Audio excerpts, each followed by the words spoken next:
বেশি বেশি ভালোবাসি, বলেন সুবহানাল্লাহ।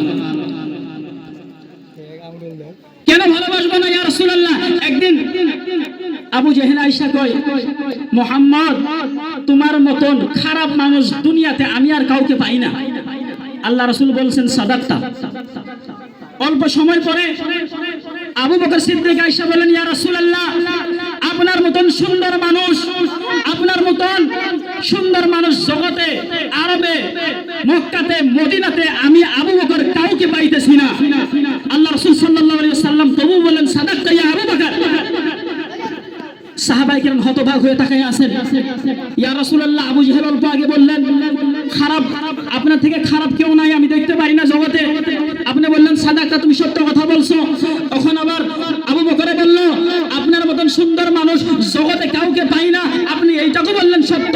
ইয়া রাসূলুল্লাহ, বুঝলাম না আবু বকর কথা মানবো